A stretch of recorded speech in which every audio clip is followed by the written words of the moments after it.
वैद्य आजोबा, रमाईला खूप दुखत असेल ना? हो, वेदना तर होत असतील आणि वेदना असह्य झाल्यामुळे बेशुद्धी आली असेल.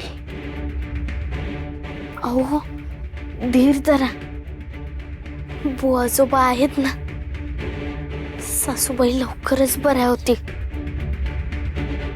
सखू, रमाईचे दोन्ही हात भाजलेत. आपण आहोत ना सासूबाईंचे दोन हात. आपण घेऊ सासूबाईंची काळजी. काळजी तर घ्यावी लागेल बाळा, पण अशा प्रसंगात माणसाला मोठा मानसिक धक्का बसू शकतो. म्हणजे वैद्य आजोबा? म्हणजे हे जसे बाहेर आघात झालेले आहेत ना, तसे मनावर देखील आघात होतात. आणि मनावर आघात झाले की माणूस भ्रमिष्ट देखील होऊ शकतो. चिंता करण्याची काही गरज नाही. हे क्षणिक असतात, म्हणजे तात्पुरते असतात. एकदा मनावरचा परिणाम कमी झाला की ते कमी होऊ शकतात. खरंच ना? हो, अगदी खरं. आपण आजूबाजूला कसे वागतो, त्यांची कोणत्या भावनेने सेवा करतो, त्यावर सर्व अवलंबून असतं. आणि जसजशा रमावहिनी बऱ्या होत जातील तसा त्यांच्या मनावरचा आघात परिणाम कमी होत जाईल. म्हणजे भ्रमिष्टपणा हळूहळू कमी होत जाईल.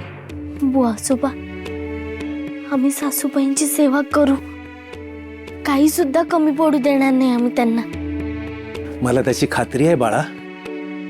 पण वहिनींचे दोन्ही हाताचे पंजे जळाले आहेत, त्यामुळे दिवसातून असं 3 वेळा तेल लावावं लागेल. मी काढा आणि चाटण देतो, ते दिवसातून 3 वेळा द्या. आणि हाताला असं तलम कपड्याने बांधून ठेवा. जखम चिघळता कामा नये, धूळ आणि कचरा त्याच्यावर पडता कामा नये. हो, मी लक्ष ठेवेन. आणि वहिनींना आणखी 8 दिवस तरी या हाताने काम करता येणार नाही. एकदा का त्यांच्या जखमा भरल्या की मग चिंता मिटली. तोपर्यंत तुला त्यांची सेवा करावी लागेल. त्यांची आंघोळ, वेणीफणी सगळं काही करावं लागेल. येत आहे ना लक्षात? हो, मी काटेकोरपणे सगळी सेवा करेन. काही सुद्धा कमी पडू देणार नाही. अहो, सासूबाई लवकरात लवकर ठणठणीत बऱ्या होतील, मी तुम्हाला वचन देते. सखू, गरम दुधात 1 चमचा हळद टाकून आण. 1 चमचाभर पाजून तरी बघूया. जा बाळा. हो, आणतेच.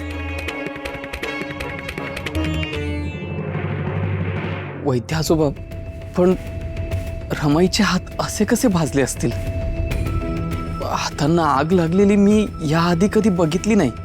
अरे, रावळाच्या पाण्याने आग विझली ना. नाही, पण तिच्याजवळ एक मशाल पडलेली दिसली. पण रमाई मशाल का घेईल? अरे, चिंता करू नको. त्यांना शुद्धीवर येऊ दे. म्हणजे काय घडलंय ते त्याच सांगतील. त्यांचे हात कसे भाजले ते त्यांच्याकडूनच कळेल. धीर धर, समजेल सर्व.